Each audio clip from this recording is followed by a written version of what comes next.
واقعہ ہرہ اور مدینہ منورہ کی بربادی۔ یزید اور ابن زبیر کی کشمکش میں 63 ہجری تمام ہوا اور 64 ہجری شروع ہو گیا۔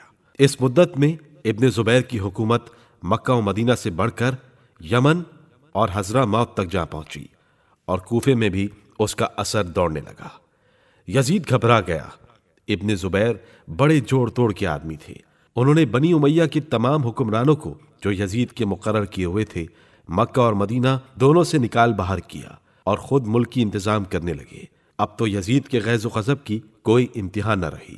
مسلم ابن عقبہ اور حسین ابن نمیر کی ماتحتی میں 10,000 فوج مکہ اور مدینہ کی طرف روانہ کی اور یہ تاکید کر دی کہ جاؤ اور اہل مدینہ کو 3 دن کی مہلت دو تاکہ وہ میری اطاعت میں آ جائیں۔ پس اگر وہ اطاعت کر لیں تو ان سے صرف نظر کرو، اور اگر وہ ایسا نہ کریں تو ان سے جنگ کرو، ان کا خون بہاؤ، اور جب ان پر غلبہ پالو تو 3 دن تک مدینے کو اپنے لشکریوں پر حلال قرار دو۔ پس جیسے ہی اہل مدینہ کو اس لشکر کی خبر ملی تو انہوں نے اپنے دفاع کے لیے شہر کے اطراف میں ایک خندق کھودی تاکہ دشمن اسے پار کر کے شہر کی حدود میں داخل نہ ہو سکے۔ شامی لشکر جب مدینے پہنچا تو انہوں نے ہرہ نامی جگہ پر پڑاؤ ڈالا اور اسی مقام پر عبد الملک ابن مروان ان کے ساتھ شامل ہو گیا۔ اس نے مسلم ابن عقبہ کے ساتھ مل کر شہر پر حملہ کرنے کا نقشہ تیار کیا۔ مروان نے قبیلہ بنی حارثہ کے چند افراد کو مال و دولت کا لالچ دیا اور ان کی مدد سے شامی فوج کو مدینے کے اندر داخل کر دیا۔ جیسے ہی شامی فوج مدینے میں داخل ہوئی تو اس نے قتل و غارت کا بازار گرم کر دیا۔ ہر طرف خون ہی خون تھا۔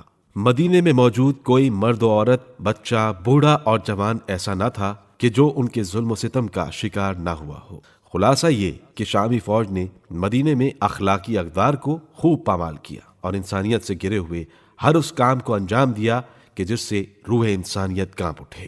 نیز ظلم کی وہ داستان رقم کی کہ جسے پڑھ کر دل دہل جائیں۔ نقل ہوا ہے کہ اسی دورانیے میں ایک شامی ابن ابی کبشہ انصاری کے گھر میں داخل ہوا۔ ابن ابی کبشہ کی زوجہ نے اسی وقت بچے کو جنم دیا تھا۔ شامی نے گھر میں داخل ہوتے ہی اس خاتون سے سوال کیا کہ کیا گھر میں کوئی ایسی چیز ہے کہ جسے میں لوٹ کر لے جاؤں؟ اس خاتون نے کہا کہ اللہ کی قسم یہاں کوئی ایسی چیز نہیں ہے۔ بس اس شامی نے غصے کی حالت میں اس نومولود کو اٹھایا اور دیوار پر اس طرح دے مارا کہ اس معصوم بچے کا مغز باہر آ گیا۔ کہتے ہیں کہ وہ شامی ابھی گھر سے باہر نہیں نکلا تھا کہ اس کے چہرے کا کچھ حصہ سیاہ ہونے لگا۔ ادھر ایک واقعہ پیش آیا کہ یزید نے عبید اللہ ابن زیاد ملعون کو بھی مکے کی مہم پر بھیجنا چاہا۔ وہ راضی نہ ہوا اور صاف صاف کہہ دیا کہ میرے لیے قتل حسین کا گناہ ہی کافی ہے، اس پر اہل مکہ کے قتل کے گناہ کا اضافہ نہیں کر سکتا۔ اس انکار سے یزید کا خطرہ اور بڑھ گیا۔ اس نے مسلم ابن عقبہ کو ایک خط بھیج کر یہ تاکید کی کہ مدینہ پہنچے تو امام زین العابدین علیہ السلام سے کوئی تعرض نہ کرے بلکہ ان کی تعظیم و تکریم کا پورا لحاظ رکھے، کیونکہ اس فساد میں ان کا ہاتھ نہیں۔ غرض مسلم نے مدینے میں جنگ کا آغاز کر دیا۔